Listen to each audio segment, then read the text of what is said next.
कल हमने break even point analysis किया था। आज का जो हमारा टॉपिक है कंट्रोलिंग टेक्निक्स हम पढ़ रहे हैं। ठीक है, तो ट्रेडिशनली यानी कि जो पहले कंट्रोल करने के लिए जो विधियां अपनाई जाती थी वो चल रही हैं हमारी। तो उसमें हमारा पहला क्या था, बजटरी कंट्रोल। दूसरा क्या आ गया, ब्रेक इवन पॉइंट एनालिसिस। और अब थर्ड पॉइंट उसी में आगे क्या है, स्टैटिस्टिकल एनालिसिस, सांख्यिकी है, आंकड़े। ठीक है, तो इसमें क्या किया जाता है कि इस विधि के अंतर्गत व्यवसाय की विभिन्न क्रियाओं के संबंध में पिछले वर्षों के आंकड़ों के आधार पर निष्कर्ष निकाले जाते हैं। स्टैटिस्टिकल डाटा क्या होता है कि हम पिछला डाटा उठा लेते हैं, पिछले आंकड़े उठाकर उनके बेस पर हम फ्यूचर के बारे में फोरकास्ट करते हैं। कि जैसे फॉर एग्जांपल इसने लिया है सेल्स के बारे में, हमने फ्यूचर में ये अनुमान लगाना है कि हमारी सेल्स कितनी होगी। तो क्या किया जाता है, पिछला जो सेल का डाटा होता है उस सेल के डाटा को उठा लिया जाता है और ट्रेंड देखा जाता है कि सेल पिछले कुछ सालों में इंक्रीज हुई है या डिक्रीज हुई है या अप डाउन्स चल रहे हैं, कभी इंक्रीज हो गई और कभी डिक्रीज हो गई। तो वो कंपेयर किया, वो देखा जाता है डाटा उठा के और उसकी ट्रेंड एनालिसिस किया जाता है, ट्रेंड का पता लगाया जाता है। तो एक बार ट्रेंड पता लगने के बाद फिर ये पता लग सकेगा कि फ्यूचर में हमारी सेल जो है वो इंक्रीज होगी या डिक्रीज होगी। ठीक है, तो हम पिछले डाटा के आधार पर फ्यूचर का डाटा एस्टिमेट करते हैं। तो आंकड़ों को यानी कि डेटा को इस ढंग से हमें रिप्रेजेंट करना चाहिए कि ये डाटा हमें आसानी से समझ में आ जाए। किसी भी पिक्चर, चित्र की, ग्राफ की मदद से इस डाटा को और भी अधिक क्लियर और मतलब स्पष्ट रूप से दिखाया जा सकता है। फॉर एग्जांपल अभी जैसे कोरोना वायरस का भी आपने मॉडल बनाए थे, तो उसमें आपने डाटा का प्रयोग, उसके डायग्राम्स का, बार्स का, चार्ट्स का प्रयोग आपने करके उसमें दिखाया हुआ है। तो उससे वो किस लिए हम डायग्राम्स का यूज़ कर रहे हैं, ताकि हमारी बात को क्लियर बताया जा सके कि क्या क्या कहा जा रहा है इसमें।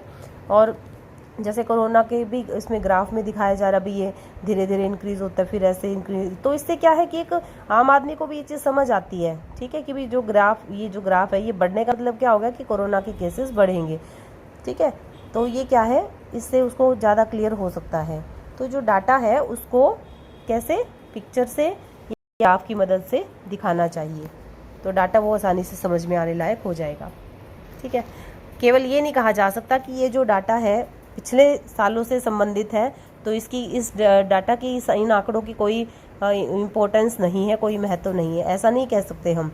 इस डाटा के बेस पर हम फ्यूचर में क्या होगा उस चीज़ का एस्टिमेट हम उसको कर सकते हैं। उसके बाद है personal observation. Personal observation, observe करना पर्सनली। जैसे अभी आपका टेस्ट लिया जाता है तो आप इनडायरेक्टली हम ले रहे हैं, मैं आपको ऑब्जर्व नहीं करती हूँ वहाँ पर।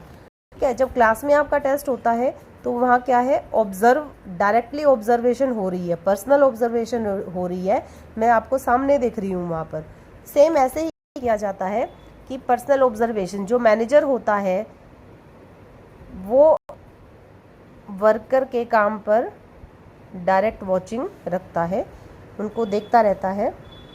ठीक है, तो किस लिए देखता है कि ये वर्कर जो है अपना काम अच्छे से कर रहे हैं या नहीं कर रहे हैं। जैसे आजकल तो सीसीटीवी कैमरा यूज़ किए जाते हैं, लेकिन पहले टाइम में ट्रेडिशनली जो है, ये हम जो मेथड कर रहे हैं, ये कौन से मेथड है, ट्रेडिशनल, जो पहले यूज़ किए जा रहे हैं, शुरू से यूज़ किए जा रहे हैं, ट्रेडिशनल मेथड। तो यहाँ पर मैनेजर के पास वो सीसीटीवी कैमरा नहीं है, उसको जाकर ही एम्प्लॉयज़ को देखना पड़ेगा कि एम्प्लॉय अपने काम को अच्छे से कर रहा है, लगन से, पूरे उत्साह से कर रहा है या नहीं। तो उसके बारे में वो वर्कर से जानकारी प्राप्त करता है। और क्या कहा कि जो मैनेजर होता है, प्रबंधक होता है, उसको क्या क्या करना चाहिए, उसको टाइम टू टाइम जाते रहना चाहिए, देखते रहना चाहिए कर्मचारियों को काम करते हुए। तो कर्मचारियों पर इससे क्या है, अच्छा प्रभाव पड़ेगा, क्योंकि जब वो आता रहेगा बार बार उनसे मिलने, उनकी समस्याएं पूछता रहेगा मैनेजर, तो कर्मचारियों को ऑब्वियसली अच्छा लगेगा और अपने काम को पूरी मतलब एकदम से वो विजिट करता है मैनेजर। और जो व्यक्ति अच्छा काम कर रहा होता है, वर्कर, तो मैनेजर क्या करेगा, उसको अप्रिशिएट करेगा, तो उसको, वर्कर को बहुत अच्छा लगेगा। जो काम नहीं कर रहा होगा तो मैनेजर उसको टोकेगा। और ये कैसे पॉसिबल है, थ्रू पर्सनल ऑब्जर्वेशन। तो ये इस प्रकार का जो मेथड है ये भी कंट्रोलिंग के लिए यूज़ किया जाता था, शुरू से यूज़ किया जा रहा है, ये आज भी यूज़ होता है, जहाँ पर ऐसी ऑर्गेनाइजेशन जिनके फाइनेंशियल रिसोर्सेज बहुत अच्छे नहीं हैं, वहाँ पर क्या है, वो सीसीटीवी वगैरह ये लेटेस्ट टेक्नोलॉजी को परचेज़ नहीं कर सकते। तो ऐसी जगह पर फिर मैनेजर पर्सनली जाकर ही देखता है। तो आज भी यूज़ हो रही है और बहुत काफ़ी लंबे टाइमों से इसको यूज़ किया जा रहा है इस मेथड को। तो ये हमारी सारी क्या होगी, 4 टेक्निक है हमारी। कौन सी होगी ये, ट्रेडिशनल। देखिए ये जो ट्रेडिशनल टेक्निक्स थी हमारी, यहाँ से बजटरी कंट्रोल आपने पढ़ लिया, ब्रेक इवन पॉइंट एनालिसिस कर लिया, स्टैटिस्टिकल डाटा, पिछला डाटा उठाकर हम उसके बेस पर फ्यूचर को एस्टिमेट करते हैं उसका ट्रेंड देखकर। पर्सनल ऑब्जर्वेशन, मैनेजर पर्सनली जाकर वर्क करके काम को देखता है। तो ये क्या है, कंट्रोल के टेक्निक्स हैं ट्रेडिशनल जो शुरू से अपनाई जा रही है। और उसके बाद सेकंड पॉइंट आ जाता है मॉडर्न कंट्रोलिंग टेक्निक्स। ये चारों हमारी कंप्लीट हो गई हैं। अब इसके बाद हमारा मॉडर्न टेक्निक्स में क्या क्या आएगा। मॉडर्न टेक्निक्स में सबसे पहले return on investment. Return on investment, investment क्या होती है, जो पैसा लगाया जाता है बिजनेस में, जो पूंजी इन्वेस्ट की जाती है उसको हम क्या कहते हैं, इन्वेस्टमेंट। और उसके ऊपर रिटर्न जो आपको वापस मिल रहा है। आपने कोई इन्वेस्टमेंट की है, ठीक है, फॉर एग्जांपल आपने बैंक में पैसा डिपॉजिट कर दिया, ठीक है, तो वहाँ से आपको क्या मिलेगा, इंटरेस्ट। ये इंटरेस्ट क्या है, रिटर्न। किसका रिटर्न है ये, जो आपने इन्वेस्ट किया है बैंक में, ठीक है। तो ये रिटर्न, इन्वेस्टमेंट पर रिटर्न कुछ भी हो सकती है। जैसे अगर बैंक में डिपॉजिट किया है तो वहाँ रिटर्न क्या मानी जाएगी, इंटरेस्ट। अगर बिजनेस में इन्वेस्ट किया है,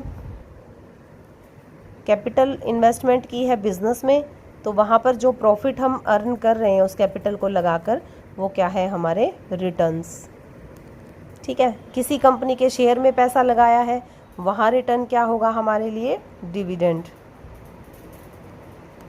जो बदले में वापस मिले आपको। रिटर्न ऑन इन्वेस्टमेंट, रिटर्न मिले आपको, वापस हो जो, तो क्या वापस मिलता है, कैपिटल लगाकर आपको क्या मिलता है वापसी में, प्रॉफिट। शेयर में आपने इन्वेस्ट किया, क्या मिलता है आपको, डिविडेंड। तो ये सब क्या है, हमारी रिटर्न्स हैं। तो अब ये कहा इसने कि जो रिटर्न ऑन इन्वेस्टमेंट को देखा जाएगा, जो कैपिटल इन्वेस्ट की हुई है बिजनेस में और जो आपकी रिटर्न है, आय है, ठीक है, दोनों का कंपैरिजन किया जाएगा और बिजनेस की प्रोग्रेस का इवेल्युएट किया जाएगा, बिजनेस की प्रोग्रेस को, कि बिजनेस अच्छे से प्रोग्रेस कर रहा है या नहीं। कैसे करेंगे हम, ROI, रिटर्न ऑन इन्वेस्टमेंट, अगर हमारी इंक्रीज हो रही है, ठीक है, तो हमारा बिजनेस क्या है, प्रोग्रेस पर है, सक्सेसफुल अपना ऑपरेशंस वो चला रहा है। और अगर इसमें डिक्रीज हो जाए रिटर्न ऑन इन्वेस्टमेंट में, तो इसका मतलब क्या है, आय कम हो रही है, इनकम कम हो रही है बिजनेस को, तो इससे क्या होगा, व्यवसाय प्रगति नहीं कर रहा, प्रोग्रेस नहीं हो रही उसकी, ठीक है। तो हम ROI की और कैपिटल इन्वेस्ट कितनी की हुई है उसका हम उस हिसाब किताब देखकर और हम अंदाज़ा लगाते हैं। तो इन्वेस्टमेंट किसको कहा यहाँ पर, वर्किंग कैपिटल और फिक्स कैपिटल, ठीक है। विनियोजित पूंजी या इन्वेस्टेड कैपिटल कौन सी होगी यहाँ पर, वर्किंग कैपिटल और फिक्स कैपिटल, दोनों को क्या कह दिया, इन्वेस्टमेंट, ठीक है। उसके बाद और नेट इनकम हमारी क्या होगी, आय का अभिप्राय, नेट इनकम, भाई जो ये इन्वेस्टमेंट आपने करी है इसके बदले में आपको क्या प्राप्त हो रहा है, वो क्या है, आपकी नेट इनकम। तो यहाँ पर ROI का फॉर्मूला क्या रहेगा हमारा, रिटर्न ऑन इन्वेस्टमेंट का फॉर्मूला क्या है, नेट इनकम और profit before interest and tax, कि उस इनकम में, वो इनकम का मतलब प्रॉफिट की बात हो रही है, ठीक है, उसमें से टैक्स और प्रॉफिट माइनस नहीं होने चाहिए। टैक्स और प्रॉफिट माइनस होने से पहले का जो प्रॉफिट है, जो पहले की इनकम है, वो ले रहे हैं यहाँ पर, ठीक है। जैसे प्रॉफिट एंड लॉस बनाते हो आप, यहाँ पर आपने सारी वो दिखा दी आइटम्स, और इंटरेस्ट, ठीक है, और टैक्स वगैरह सब आप यहाँ दिखा रहे हो। तो ये इंटरेस्ट और टैक्स जो है ये अभी आपने यहाँ पर नहीं दिखाना। ये जो अमाउंट आएगा प्रॉफिट का, इसमें इंटरेस्ट और टैक्स अभी माइनस नहीं हुआ है, उसकी बात कर रहे हैं हम। तो क्या आ जाएगा, नेट इनकम और profit before interest and tax. नीचे क्या आएगा, टोटल इन्वेस्टमेंट। टोटल इन्वेस्टमेंट आपको बताया वर्किंग कैपिटल और फिक्स कैपिटल। अब हमें प्रोग्रेस का बिजनेस का कैसे पता चलेगा, अगर ROI इंक्रीज हो रही है तो हमारा बिजनेस जो है प्रोग्रेस कर रहा है, ROI डिक्रीज हो रही है तो बिजनेस प्रोग्रेस नहीं कर रहा। तो ये हमारी मॉडर्न टेक्निक है जो कंट्रोलिंग के लिए हम यूज़ करते हैं। उसके बाद आ जाता है रेशियो एनालिसिस।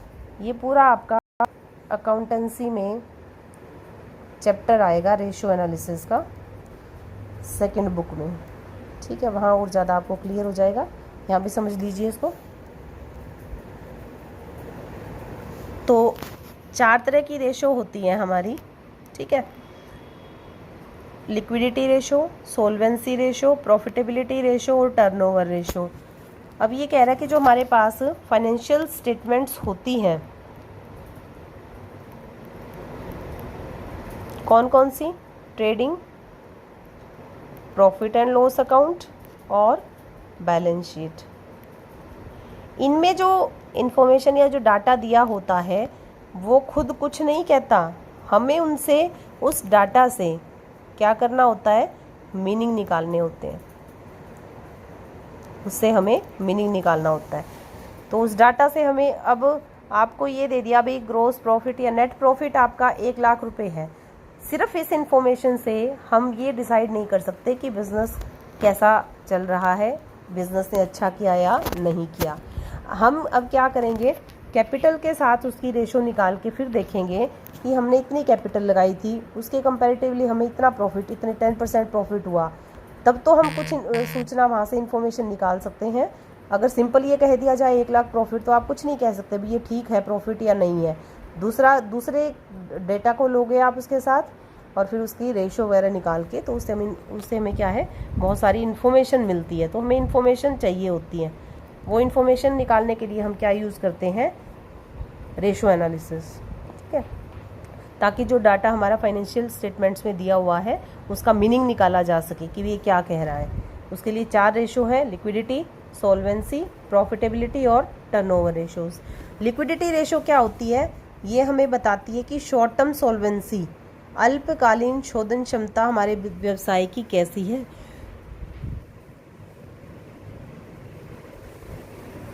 बिजनेस जो है वो अपनी शॉर्ट टर्म लायबिलिटीज़ को, शॉर्ट टर्म लायबिलिटी को करंट लायबिलिटी भी कह सकते हैं, करंट लायबिलिटी को अपने करंट रिसोर्सेज से पे कर सकता है या नहीं कर सकता, ये जानने के लिए हम कौन सी रेशोज निकालते हैं, लिक्विडिटी रेशो। सोल्वेंसी रेशो ये लॉन्ग टर्म, यहाँ के ये लायबिलिटी कौन सी थी, करंट, लिक्विडिटी रेशो में कौन सी लायबिलिटी थी हमारी, करंट लायबिलिटी, और सोल्वेंसी में कौन सी आ जाएंगी, long term liabilities, non current या लॉन्ग टर्म, ठीक है। तो अब ये अपनी जो नॉन करंट लायबिलिटीज़ है उनका टाइमली पेमेंट वो कर सकता है या नहीं कर सकता है बिजनेस, ये जानने के लिए हमें क्या निकालना होगा, सोल्वेंसी रेशियो। और करंट लायबिलिटी का भुगतान करंट रिसोर्सेज से कर सकता है, ये जानने के लिए हम क्या निकालेंगे, लिक्विडिटी रेशियोज। थर्ड है profitability ratios, profit earning capacity कैसी है बिजनेस की, और बिजनेस ने कितने प्रॉफिट अर्न किए, और उसके बारे में क्या व्यवसाय द्वारा कमाए, मतलब क्या ये प्रॉफिट जो बिजनेस ने अर्न किए हैं क्या ये सफिशिएंट है या कुछ और एफर्ट्स करने की ज़रूरत है। उसके लिए प्रॉफिट अर्निंग कैपेसिटी के लिए जानने के लिए हम क्या निकालते हैं, प्रॉफिटेबिलिटी रेशियोज। फिर आ जाता है टर्नओवर रेशियोज। टर्नओवर रेशियोज क्या होती है, इसको हम किसके बेस पर निकालते हैं, कॉस्ट ऑफ गुड सोल्ड या फिर सेल्स बेसिस पर। हम ये जानने के लिए निकालते हैं कि जितने हमारे रिसोर्सेज हैं उनका हमने बेस्ट यूटिलाइजेशन किया है या नहीं किया है, ये जानने के लिए हमें क्या निकालनी होगी, टर्नओवर रेशियोज। तो ये रेशियो एनालिसिस भी जो है ये क्या है, कंट्रोलिंग टेक्निक है, ठीक है। तो मॉडर्न टेक्निक्स में आज हमने 2 की, एक तो रिटर्न ऑन इन्वेस्टमेंट और दूसरा क्या किया हमने, रेशियो एनालिसिस।